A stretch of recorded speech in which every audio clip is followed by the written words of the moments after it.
Hi everyone, I'm jumping on here for like a totally impromptu video I wasn't planning on doing, but I've really decided to try to be as transparent as possible, try to demystify the whole like knitting, knitwear design process and take you along with me as I do some things. So I was working on converting my Wildwood V-neck sweater vest pattern. This is a pattern that's currently in testing. It'll be available soon.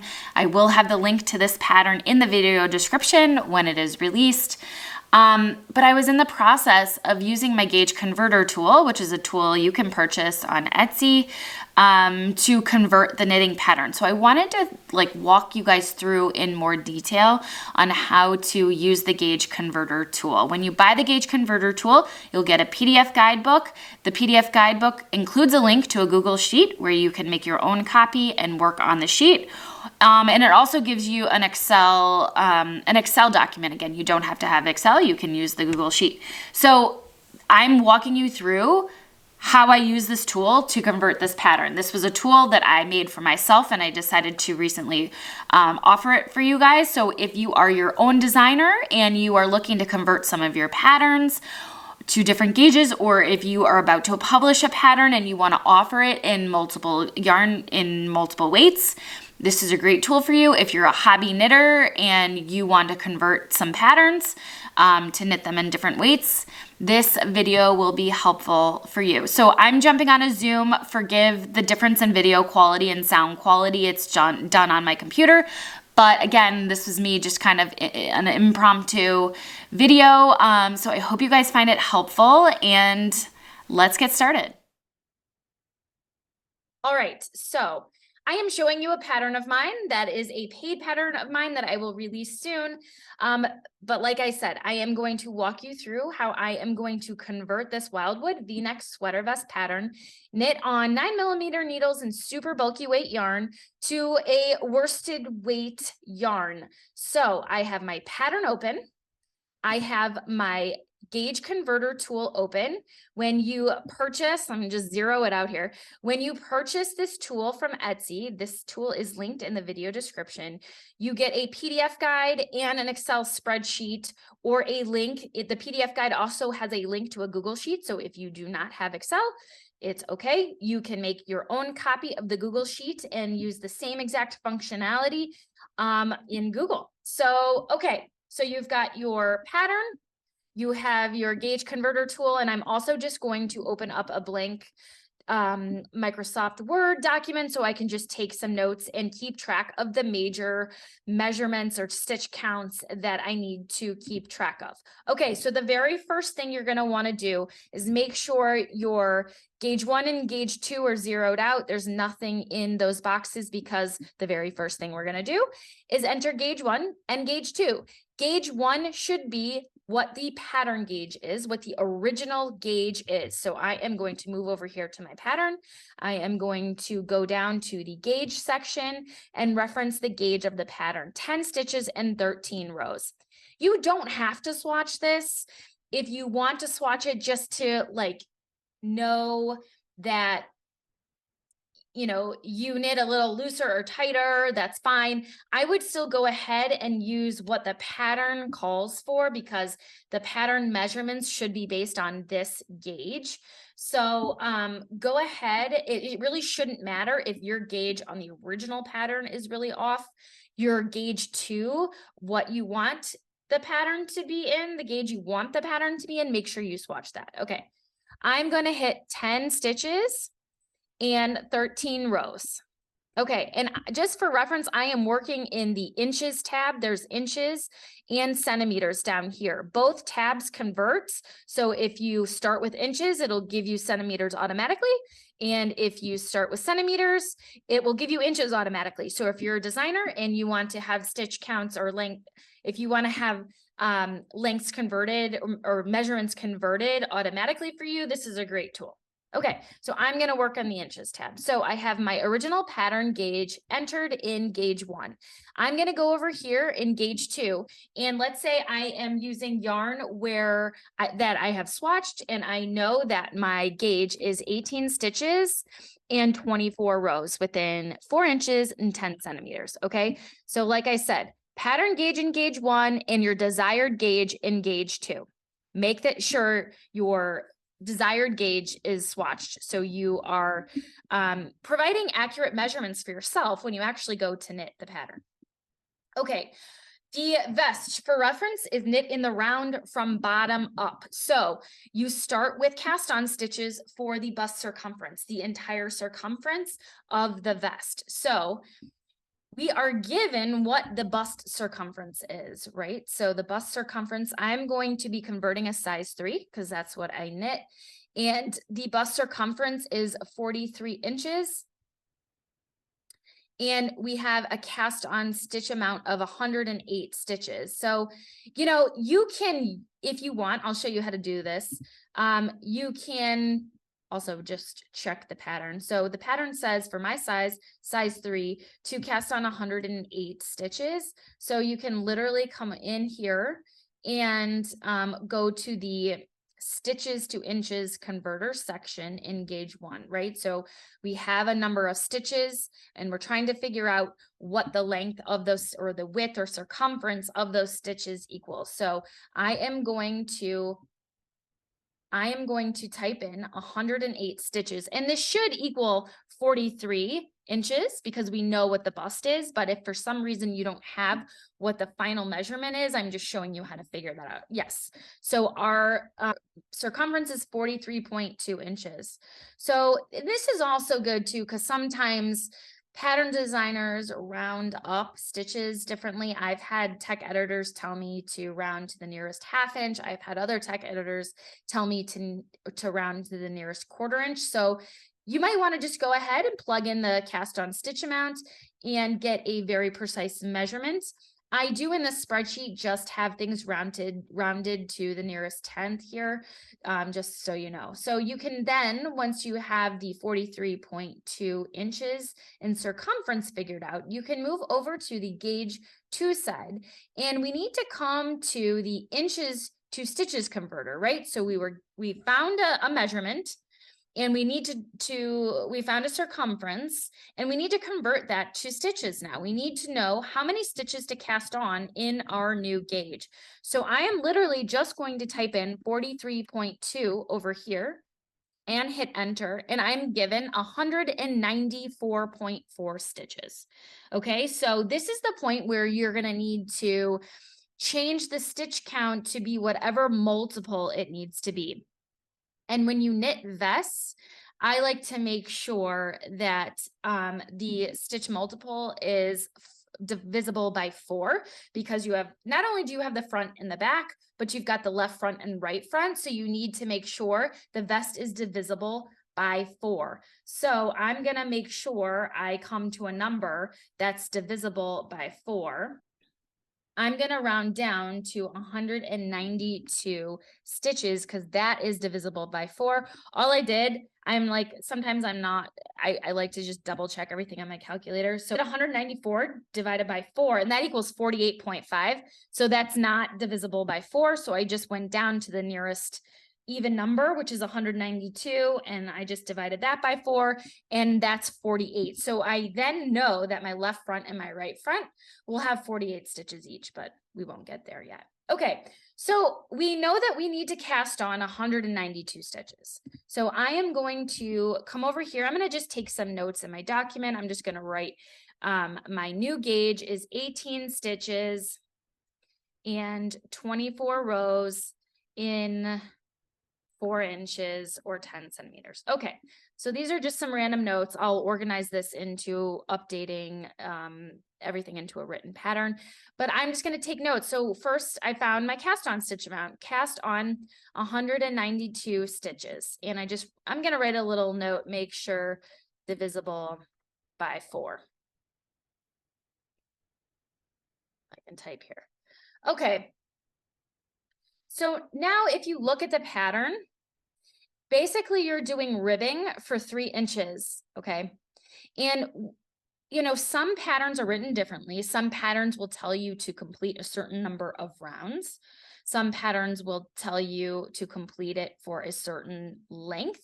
So I gave you 3 inches, 7.5 centimeters, I just wanted to show you what to do if a pattern does not give you a length to complete ribbing. If it tells you to complete the ribbing for 10 rounds and you're like, well, what is 10 rounds in my new gauge? 10 rounds in my new gauge isn't going to be the same length, right? If you're knitting smaller, if your gauge is much smaller, you'll need to knit many more rounds to get to the same length in ribbing. So what you can do, if let's just say this pattern said complete 10 rounds of ribbing. So we need to come down here to rows to inches, right? So we're given a certain number of rows and we need to figure out how tall it is. So if I put in 10 rows here, 10 rows or rounds, doesn't matter. That gives me about 3 inches, okay? So I can move over here now and go to inches to rows. So we have a length in rows or rounds. And now we just need to figure out how many to complete in the new gauge. So you can enter 3.1 and it'll tell you 18.6. So you can round up or round down. I would probably round down to 18. I just like even numbers, okay?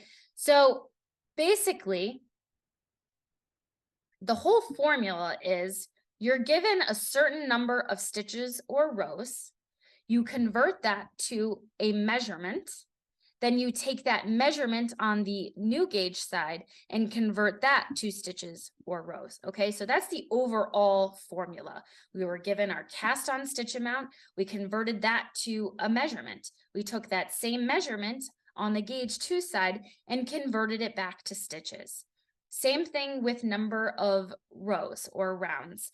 If the number of rounds is given and you need to find how long that equals, you enter those rounds to get a length in gauge 1. Once you have that length, you input that length in gauge 2 to figure out how many rows or rounds to complete. So that's the idea.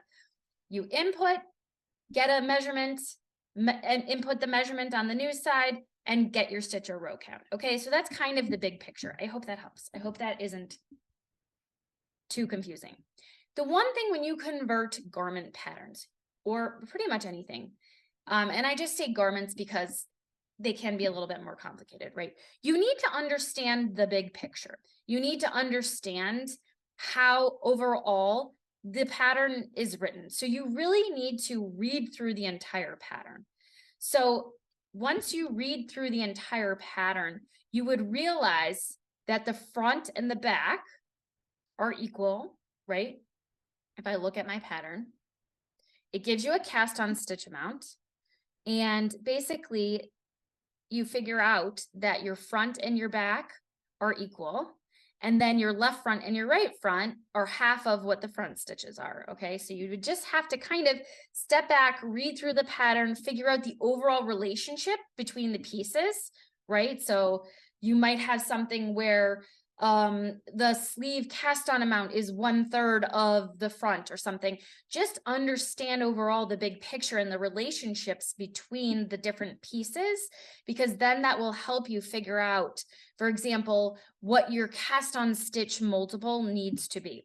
I'm trying not to get this really complicated, but again, I'm trying to explain like the big picture situation.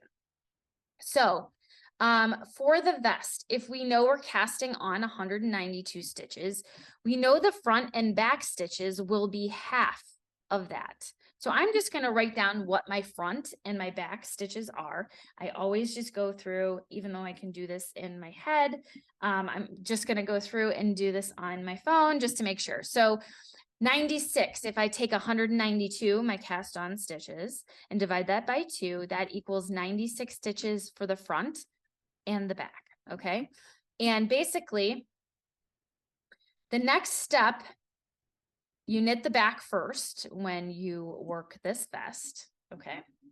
The next step will be to figure out how many decreases to make for the underarms here, okay? So you separate the fronts and the back, and then you do a series of decreases and then you knit straight and you bind off. That's how you make the rest of the back.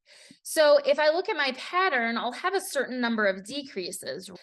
So basically, I need to figure out how many stitches to decrease. So if I did the same number of decreases that the written pattern calls for in my new gauge, it wouldn't be enough, okay?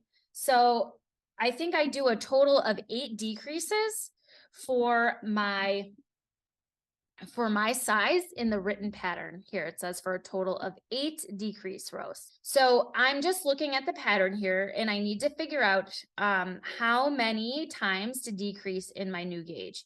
I'm decreasing 8 stitches total in this pattern. So I should have 38 stitches, okay? 38 stitches. That's how wide the top of the back is. I should end up with 38 stitches. So that's a pretty significant number to understand how wide the garment should be at the top of the shoulder and the back. So I'm going to use that stitch count and convert that to figure out how many stitches I should end up in my new gauge. So I'm going to move over here and I am going to, we started with a stitch count, 38 stitches.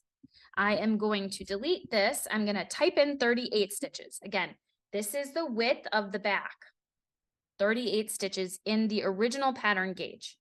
I hit enter and that's 15.2 inches. So I am going to move over here to the inches to stitches converter section. I'm going to delete what I just had in there. When I entered 38 stitches, I got 15.2 inches on from the pattern. Now I'm going to move over here, enter the same measurement, 15.2 inches, and I get 68.4 stitches. So I'm going to round that to 68. So I have an even number. So I should have 68 stitches when I'm done reducing. Okay, so we know top of the shoulder equals 68.2, equals 68 stitches. So I'm going to do some simple math here. So we start with 96 and we need to reduce to 68 stitches. So I'm going to subtract 68 from 96. 8 is 28. Okay, so we need to reduce 28 stitches. So that's total. So if you divide that by 2, that's 14, right? Because you're doing a total of 28, but you're decreasing 1 stitch on either side. So that's a total of 14 decrease rows, okay? So that's how many rows you need to decrease to get to the same width at the top of the shoulder on the original pattern, okay? That's huge. When you figure that out, that is huge. Okay, now for the fun part. We know we need to do 14 decrease rows. Now we know we have a total of 14 decrease rows, right? At the underarm. You're going to make sure you do the same number of decrease rows at the underarm, just as you did on the back. It's mirrored. But then we also need to account for how many decrease to make for the V-neck. So this is where it gets a tad tricky. So if we know we have 14 decrease rows here, we need to figure out how many we should have at the V-neck to get to the same width here at the top, right? So I'm going to reference how many stitches I have left at the top of one of the left or the right side, because that's the width we need to get to. So if I move to the pattern to the left front, I'm going to look all the way down here. Okay, I'm a size 3, so I'm going to go over to size 3. 9 stitches. I mean, I could have also counted, but I should be left with 9 stitches. So I need to figure out how many stitches I need left in my new gauge. So I'm going to come over here, delete what I had in there before. I'm going to enter 9 stitches, 3.6 inches. So this is 3.6 inches at the top. That's how wide the top of the left shoulder should be. So if I come over here to inches to stitches converter, I'm going to delete what I had previously. I'm going to type in 3.6 and I get 16 stitches. So I'm going to move over here to my notes. I'm going to write left and right front. So I know what I'm working on right now. I know I need 14 decreases for the underarm, and that's 14 at either side of the underarm. I'll write that for either side of the underarm. I know top of the shoulder equals 16 stitches, okay? So when we start the front, we start with 96 stitches, right? And if we're dividing the left and the right front into even fronts, right? The left and the right front should have the same stitch count. We need to divide 96 by 2. 96 divided by 2 is 48. So we're starting with 48 stitches for the left and right front, okay? We need to reduce to get 16 stitches at the top of the shoulder. And we know we need to do 14 decreases at the underarm. Again, right now we're trying to figure out how many times we need to decrease for the V-neck. The V-neck decrease is every other right side row. So it is a more gradual decrease than we do at the underarm. So if I'm starting with 48 stitches and I am completing 14 decreases at the underarm, I'm going to do 48 minus 14, okay? That leaves us with 34 stitches. So that is the start of the left or right front stitch count. I decreased 14 stitches for the underarm, so we're left with 34 stitches. And we know we need to get to 16 stitches at the top. So I'm going to take that 34 number and subtract 16, and then that should be the number of decreases I do at the V-neck.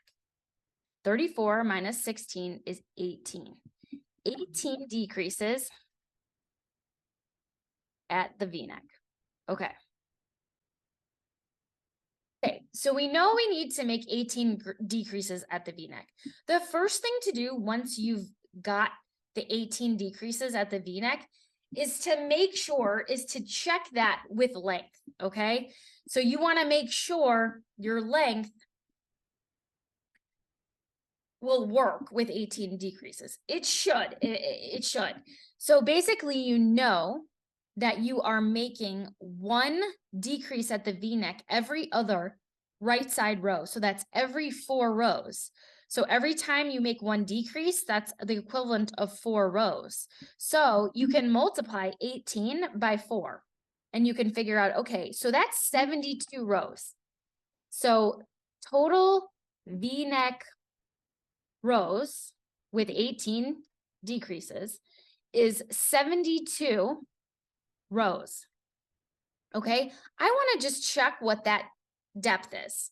I just want to check armhole depth. Just make sure that's reasonable with what the pattern gives. Okay, so I'm going to move over here and go over to the rows to inches converter. I need to figure out how long those 18 decreases will be. So if I type in 72 rows, again, that's the decreases times 4. 72 rows equals 12 inches. Okay. So that is 12 inches. So I know my armhole depth will be 12 inches, but then you also need to account for the ribbing. Okay. So that is about right. If I were to go over here to the pattern, the armhole depth is 10.5 inches, but that includes the ribbing. So that's about on par. So we're doing well here. So we know we need to make 18 decreases for the V-neck, and we've got 14 decreases for the underarm to get us 16 stitches at the top. Okay, guys, that's kind of it for the overall calculations.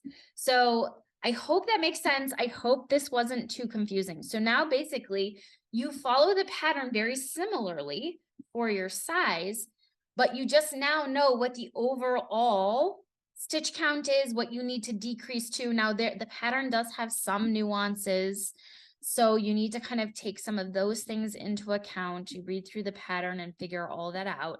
But you were able to take the overall dimensions of the vest and convert that to your new stitch count for your new pattern gauge. So you can seam everything up, you can complete the ribbing. I think in this pattern, I only reference number of rows to complete or number of rounds to complete.